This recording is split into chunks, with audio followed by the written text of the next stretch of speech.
Hey, I'm Stacey Koprince. I'm an executive assessment and GMAT instructor with Manhattan Prep, and I'm here with my colleague. Hello, I'm Grace. I also teach GMAT and executive assessment classes for MPrep. And you have your MBA, don't you? I do. I went to Harvard where I got my MBA, but I won't tell you when.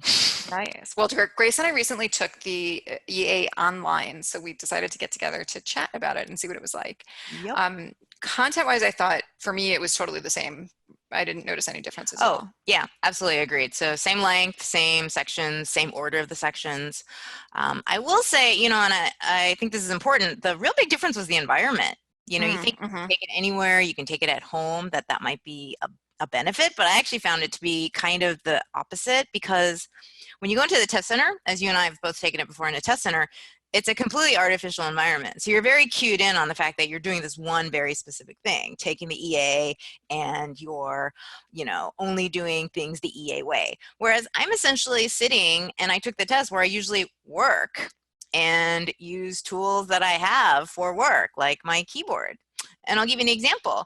On the exam, in the IR section where you can use the calculator, I was using my number pad on my keyboard, which is how I do it on my desk in my work. And you can't do that. You have to use the mouse and click on the numbers on the Okay. calculator on screen. It wouldn't have occurred to me because I took it on a laptop, so. Yes, so they have to, I guess, level the playing field. And so we all have to be able to do it the same way. Oh, right. That makes sense. Standardized tests, here we are. So, you got to be careful because there are some things about being at home that may not actually be best for taking this exam. Interesting. Yeah. And speaking of taking the exam at home versus in the testing center, so the big announcement recently was we will finally be allowed to use a physical whiteboard as well as an online whiteboard. Yeah. That's really interesting to me because having both is kind of best of both worlds as long as you know when to use which, basically. Or you just use one, you Oh, just yeah. pick what you Yeah. prefer. Yeah. That's totally fair too. The There are advantages to each one. I feel like the physical whiteboard, obviously math, I'm going to be doing on the physical whiteboard.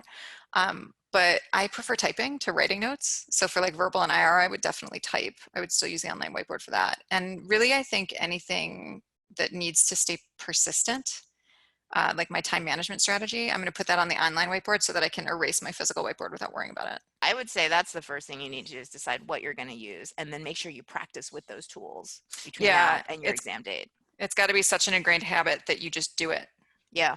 and you don't even have to think about it. Yeah.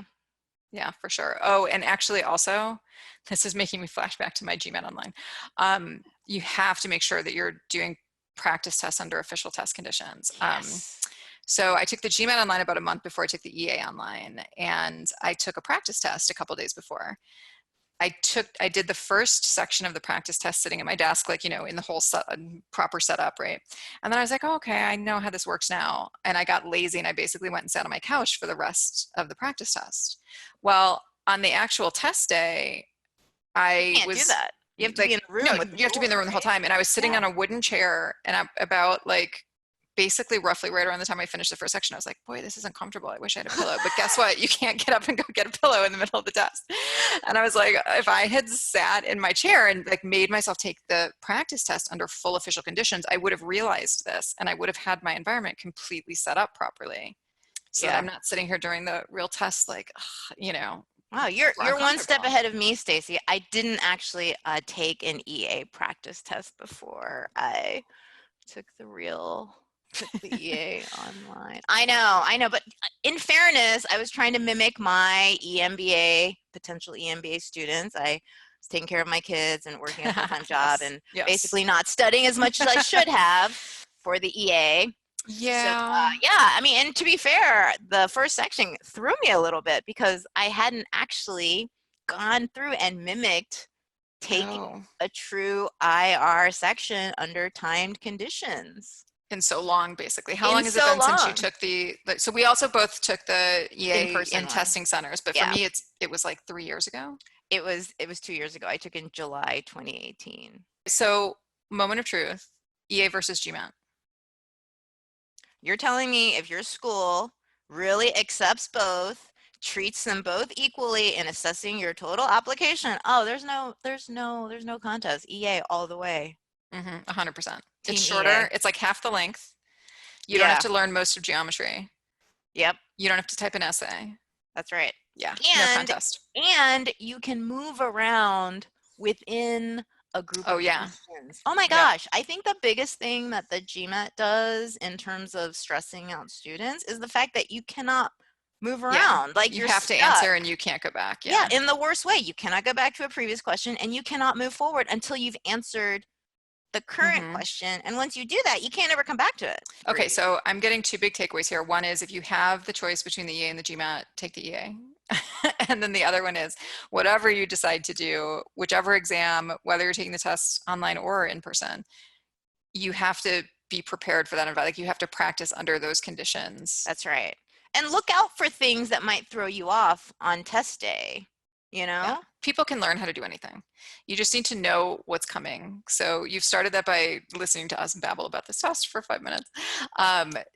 Go read about other people's or listen to other people's experiences taking the exam. And most importantly, do your practice test, do your practice Those under dress official rehearsals. conditions. Yes. Yeah, exactly. Yeah.